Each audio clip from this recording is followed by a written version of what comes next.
এবার কানাডায় টি10 লিগে নাম লেখালেন দুই টাইগার ক্রিকেটার, যেখানে অংশগ্রহণ করতে মুখিয়ে আছে ডেভিড মালান, অ্যালেক্স হেলস কিংবা জেসন রয়দের মতো বিশ্বমানের তারকারা।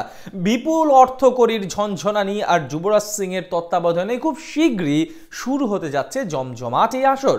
এমনকি আসরটিতে খেলতে ইতিমধ্যেই জমা পড়েছে প্রায় 12 শতাধিক নাম।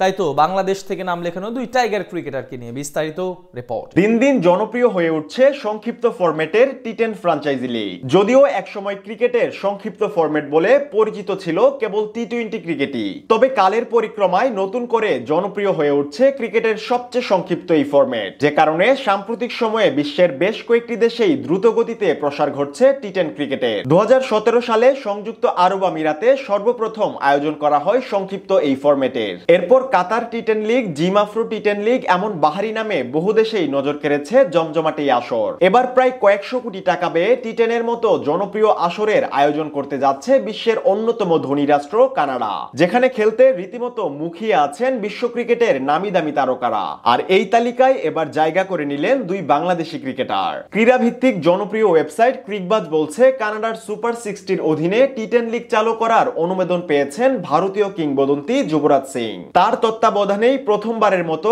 আয়োজিত হবে এই আসরটি, যেখানে অংশগ্রহণের জন্য নাম দিয়েছেন বিশ্বের 34টি দেশের ক্রিকেটার, যে তালিকায় আছেন দুই ইংলিশ ওপেনার অ্যালেক্স হেলস আর জেসন রয়। নিউজিল্যান্ড থেকে আছেন টিম সাউদি, মার্টিন গাপটিল কিংবা জিমি নিশামের মতো তারকা ক্রিকেটাররা। এছাড়াও আছেন ক্যারিবীয় অলরাউন্ডার কাইল মায়ার্স, এমনকি ডেভিড মালানের মতো সাবেক বিশ্ব ক্রিকেটাররাও।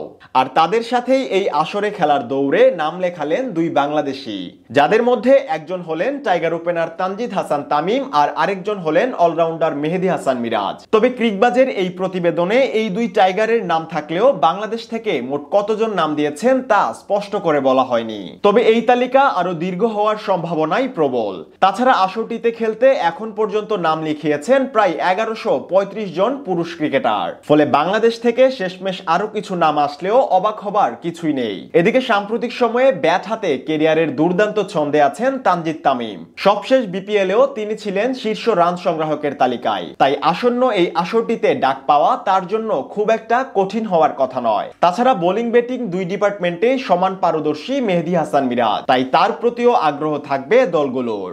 ফলে এই আসরে শেষমেশ সুযোগ মিললে এটি হবে দুই টাইগার ক্রিকেটারের প্রথম কোনো টি10 লিগ খেলার অভিজ্ঞতা। এর আগে বাংলাদেশ থেকে টি10 এর মতো আসরে খেলেছেন সাকিব আল হাসান, সাব্বির রহমান, নাসির হোসেন ছাড়াও বেশ কিছু টাইগার ক্রিকেটার। তবে এখন পর্যন্ত মিরাজ আর তামিম কারুরই খেলার সুযোগ হয়নি বিদেশি কোনো লিগে। ফলে যুবরাজ সিং এর এই টি10এই যুক্ত হতে পারে তাদের ক্যারিয়ারের নতুন মাইলফলক।